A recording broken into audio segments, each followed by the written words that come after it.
Tuve la oportunidad de desembarcar en Cuba en el 2015, estuve entre el 2015 y 2017.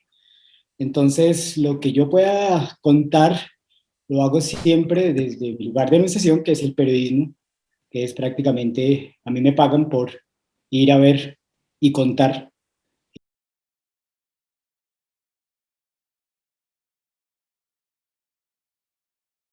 Una isla inmóvil, es decir, parecía que una isla que estuvo o que está bajo el modelo comunista desde hace más de 60 años, produce poco o ningunos cambios.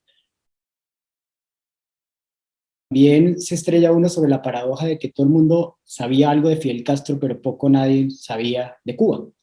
Es decir, toda la identidad cubana la encarnaba un hombre.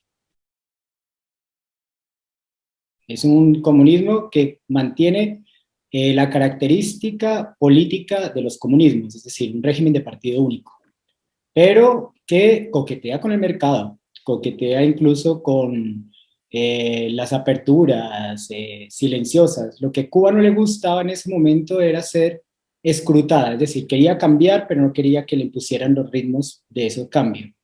¿Qué es un régimen comunista? Es básicamente sentir que el Estado manda, que el Estado lo controla todo, que el Estado, que cualquier cosa que tú haces, por pequeña que sea, tiene que tener una suerte de visto bueno de un poder estatal que se siente. En Cuba el Estado manda. Yo creo que pocos países de América Latina se puede decir eso de una manera tan rotunda. En Cuba el Estado conoce perfectamente a sus ciudadanos y sus ciudadanos desconocen perfectamente cómo es que los controlan. En segundo, que el comunismo genera sus propios anticuerpos, ya que estamos en épocas de pandemia, ¿no?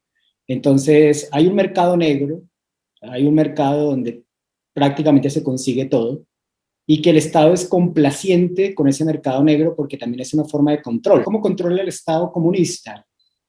El Estado comunista te permite que tú caigas en el delito para luego tener con qué chantajearte. Es decir, todos los cubanos saben que allá no hay un solo disidente que esté condenado por hacer ejercicio de su libertad de expresión. No, allá los disidentes son condenados porque compran cosas en el mercado negro, porque incluso lo máximo que pueden alcanzar es hacer, no sé, panfletos o hacer alguna diatriba contra el Estado, pero realmente todos los disidentes allá son condenados por delitos comunes, porque en Cuba, te digo, permite el Estado el mercado negro precisamente como una forma de control para luego tener como chantajearte, sobre todo cuando te metes en política. Por eso el 90% de los cubanos les interesa un bledo la política.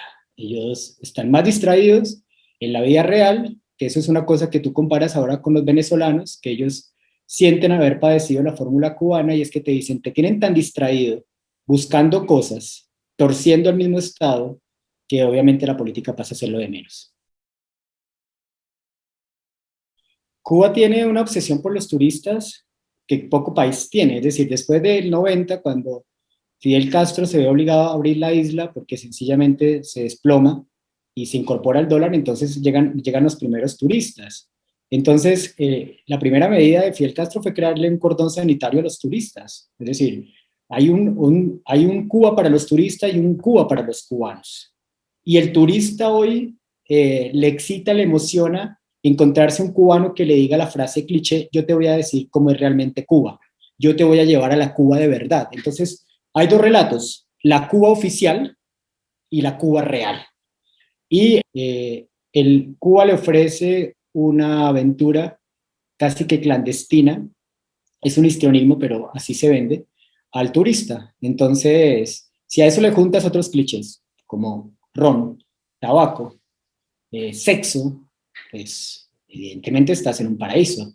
La propia, recuerdo una frase de la hija de Raúl Castro, que ahora es la encargada de manejar como las políticas de minoría. Bien, ella decía, mira, bueno, nosotros somos la manzana prohibida del turismo, entonces por eso siempre nos quieren devorar.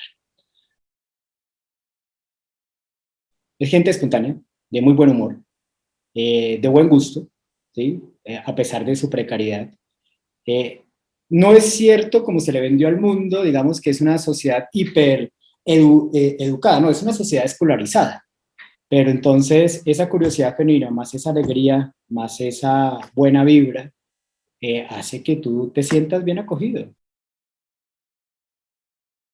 Hay una nueva generación que no tiene como ese compromiso revolucionario con el relato de la isla, que al contrario empieza a hacer uso de su crítica, y la crítica en los regímenes cerrados comunistas tiene una virtud que siempre tiene que hacerse con humor, porque si no, no pasa el filtro.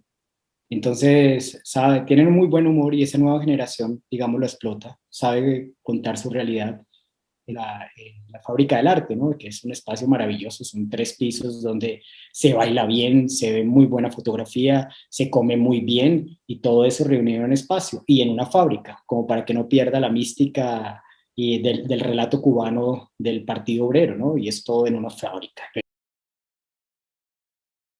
Una marca país que ha sabido promocionar muy bien sus autoridades. Es decir, no hay diplomacia más efectiva en el mundo occidental que la cubana. Creo que es el país que debe tener más embajadas en el mundo de todos los latinoamericanos. Están en todas partes, en las partes más impensadas del mundo. Y siempre es un cubano hablando de la isla en todas partes. Entonces sí es cierto que hay una mística de la sociedad, pero también un trabajo de cabildeo, hay una marca país reconocida